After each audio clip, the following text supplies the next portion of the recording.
అందరికీ నమస్కారం అండి. ఈరోజు ఒక మంచి కథతో మీ ముందుకు వచ్చేసాను. Welcome back to our channel positive webs in Telugu. ఒక ఊర్లో రాజారాం అనే వ్యక్తి ఉంటాడండి. ఇతను వాళ్ళ ఊరు నుంచి పక్కనే ఉన్న టౌన్కి ప్రతిరోజు వెళ్ళి పని చేసుకొని ఆ వచ్చిన డబ్బులతో కుటుంబాన్ని పోషిస్తూ ఉంటాడు. కానీ రాజారాం ఊరు నుంచి టౌన్కి వెళ్ళాలంటే మధ్యలో ఒక నది అనేది దాటాల్సి ఉంటుంది. ఈ నదిని దాటటానికి పడవ సాయం అనేది ఆ ఊర్లో ఉంటుందన్నమాట. ప్రతిరోజు ఆ పడవలో వెళ్ళి టౌన్కి వెళ్ళి అక్కడ పని చూసుకొని మళ్ళీ పడవలోనే ట్రావెల్ చేసి ఇంటికి అనేది వస్తూ ఉంటాడు. ఇది ఇతని దినచర్య. చాలా బాధ్యత గల వ్యక్తి. ఇతను ఏంటంటే ఒకరోజు యథావిధిగా పనికెళ్ళటానికి ఆ నది అంచునకు వచ్చాడు. అక్కడ చూస్తే ఒక్క పడవ కూడా లేదు. అయ్యయ్యో, సమయం అయిపోతుంది, ఇప్పుడు ఈ నది దాటాలంటే ఎలా, నా వల్ల కాదే అని చెప్పి చాలా హడావిడిగా ఎదురు చూస్తూ ఉన్నాడనమాట. ఇంకా రాలేదే, టైం అయిపోయిందని ఒక ఆందోళనలతో ఎదురు చూస్తూ ఉన్నాడు. మొత్తానికి పడవైతే వచ్చింది. కానీ ఇతను కూర్చోడానికి ముందు అందులో ఒక సన్యాసి, అంటే ఒక జ్ఞాని, సన్యాసి ఋషి అంటారు కదా, అలాంటి ఆయన కూర్చో ఉన్నారు. సరే, ఈయన కూడా కూర్చొని ట్రావెల్ చేసి పడవలో ప్రయాణిస్తూ ఉన్నారు. ఈ రాజారాము ఆ పడవ నడిపే వ్యక్తిని, తొందరగా పో, నాకు సమయం అయిపోయింది, ఆల్రెడీ ఆలస్యం అయిపోయింది, పడవ వచ్చేసరికి నాకు సమయం అయిపోతుంది, మాకు పనిలోకి త్వరగా వెళ్ళాలి అంటే నువ్వు తొందరగా పోవాలి అని చెప్పి ఆ పడవ నడిపే ఆయన్ని చాలా హడావిడి పెడుతున్నాడు అనమాట. వెళ్తున్నానయ్యా, నేను వీలైనంత స్పీడ్గానే వెళ్తున్నాను, ఆగండి అని చెప్పి పడవ నడిపాయని చెప్తే, లేదు ఇంకా కొంచెం త్వరగా వెళ్ళు, నేను త్వరగా వెళ్ళాలి అని చెప్పి అంటూ ఉన్నాడు. సరే, అతను కూడా త్వరగా వెళ్ళాడు. అప్పుడు ఆ పడవలో కూర్చొని ఉన్నాడు కదా ఒక సన్యాసి, ఆయన చెప్తాడు, అయ్యా మీరెవరో నాకు తెలీదు, కానీ ఈ పడవలో నిదానంగా వెళ్ళి నిదానంగా దిగితేనే నువ్వు సమయానికి చేరుకోగలవు పనికి, అప్పుడే మంచిగా పని చేసుకోగలవు, హడావిడి పడవద్దంటాడు. హడావిడి పడకుండా నిదానంగా వెళ్తే ఆలస్యం అయిపోతుంది, నాకు పనిలో తిడతారు, మీకు తెలియదులే, ఊరుకోండి స్వామి అని చెప్పి ఈయన తొందర పెడుతూ ఉన్నాడు. సరే, మొత్తానికి అవతల గట్టు వచ్చేస్తుందనమాట.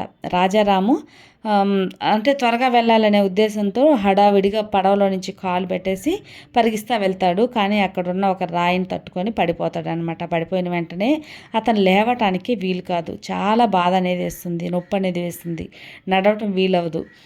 తర్వాత ఆ సన్యాసి ఉంది కదా, ఆ సన్యాసి సాయంతో అక్కడున్న వాళ్ళు పక్కన ఒక దగ్గర కూర్చోబెడతారనమాట. కూర్చోబెట్టి, ఇప్పుడు నువ్వు నడవటానికి వీలు కాదు, కొంచెం ఆసుపత్రికి తీసుకెళ్ళి వైద్యం చేయించి తర్వాత వెళ్తువు అని చెప్పి అక్కడున్న వాళ్ళే సాయం చేసి, అక్కడున్న పక్కనే ఉంటారు కదా ఏదైనా ఇల్లు, అట్లాగా ఆ ఇంట్లోనే కొద్దిగా సేద అనేది తీర్చి మందులు అనేవి ఇచ్చి ఆహారాన్ని నువ్వు కొంచెం రెస్ట్ అనేది తీసుకోవాలి, అప్పుడే నీకు బాగుంటుంది ఆరోగ్యం అని చెప్పగానే, సరే ఇట్లా అయిపోయింది ఏందబ్బా అని చెప్పి దిగులుగా అలాగే పనుకుంటాడు.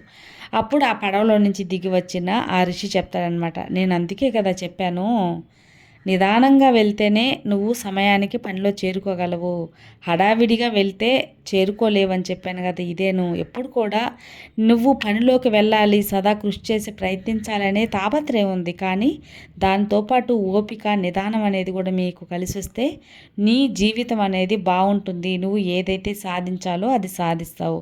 అలా కాకుండా ఆరాటపడి తొందరపడితే ఇలాగే కాలం వృధా అయ్యి ఆరోగ్య సమస్యలు అనేవి కూడా వస్తాయి. కాబట్టి ఏ పని చేసినా అందులో ఎదుగుదల ఉండాలి, సంపాదించాలి అనుకునేటప్పుడు మనం ఎంత కష్టపడతామో, ఎంత కృషి పట్టుదల ఉండాలో అంత ఓపిక కూడా ఉండాలి. కాబట్టి మనిషికి ఓపిక అనేది ఎంతో అవసరం అని ఈ కథలో ఈ సన్యాసి ఆ రాజారాంకి బోధన చేస్తాడు. ఈ సందేశం మనకు రాజారాంకే కాదండి, మనందరికీ, ఈ కథ వింటున్న ప్రతి ఒక్కరికి కూడా చెందుతుంది. మనం కూడా మన జీవితాలలో ఏదో అయిపోవాలి, త్వరగా అయిపోవాలని హడావిడి పడిపోతూ హడావిడిగా బిన్నిగా చేస్తూ ఉంటాం. కానీ దానివల్ల వచ్చే ప్రమాదాలు, దానివల్ల వచ్చే మనకు ఆపదలు, వీటిని ఆలోచించకుండా ఆ సమయం గడిచిపోవాలి, ఆ సమయానికి మనం అంతా చేసేయాలని హడావిడిలో ఉంటాం. అలా కాకుండా ఏదైనా సరే కొంచెం నిదానంగా ఓపిక అనేది వహిస్తే మనకే మంచిదనమాట. కాబట్టి ఏదైనా సరే నిదానంగా ఓపికగా చేసినామంటే అది మంచిగా మనకు ఫలితాన్ని ఇస్తుంది. జీవితంలో ఈ ఒక్క పాఠం అనేది ప్రతి ఒక్కరు కూడా తెలుసుకోవాలి. అదే ఓపిక.